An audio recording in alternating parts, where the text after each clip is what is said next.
உலகத்துல நமக்கு பெருமைகளை கத்தர் மாற்றியணும். பெருமை உள்ளவனுக்கு தேவன் எதிர்த்து நிற்கிறார். எதை குறித்து நமக்கு பெருமை வேண்டாம். இந்த இடத்தை குறித்து நமக்கு பெருமை வேண்டாம். இது கத்தரால் உண்டானது, இது கத்தரால் செய்யப்பட்டது. ஆண்டவரே, சபையாக நாங்கள் அறிக்கை பண்ணுகிறோம், இதையெல்லாம் நீரே எங்களுக்கு கொடுத்தீர், இது செய்தது நீர்தான். உம்முடைய நாமத்தின் மகிமைக்கென்று உம்முடைய வல்லமையின் பராக்கிரமத்தினாலே இது கட்டப்பட்டது ஆண்டவரே.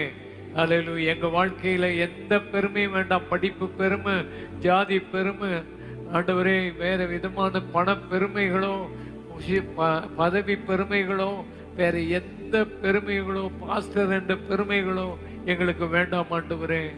எங்களை நாங்கள் அதிகமாய் தாழ்த்துகிற சபையாக நாம் இந்த நேரத்திலே நம்மை தாழ்த்துவோமாக. நம்ம எல்லாரும் கரம் உயர்த்தி தாழ்த்துவோம், நல்ல தாழ்மையாக ஒப்பு கொடுப்போம். ஆண்டவரே, யார்கிட்டையாவது பேசாமல் மன்னிக்காமல் உங்க இருதயத்தில் இருப்பீர்களே ஆனால் அந்த மன்னிப்பை ஆண்டவர்கிட்ட கேளுங்க. மற்றவங்களை மன்னித்து விடுங்கள். மற்றவங்க மேல வருத்தமாக இருக்கிறதெல்லாம் விட்டு விட்டு, கர்த்தாவே நீர் என்னை நடத்துகிறீர்.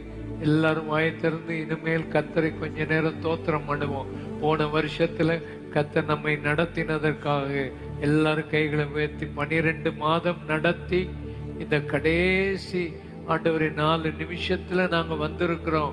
புதிய வருடத்தில் பிரவேசிக்கிறதுக்கு இம்மட்டும் காத்த எபனேசரே, உமக்கு நாங்கள் ஸ்தோத்திரம், நல்ல சத்தமாக ஸ்தோத்திரம் செய்வோம். ஆண்டவரே, ஸ்தோத்திரம் ஆண்டவரே.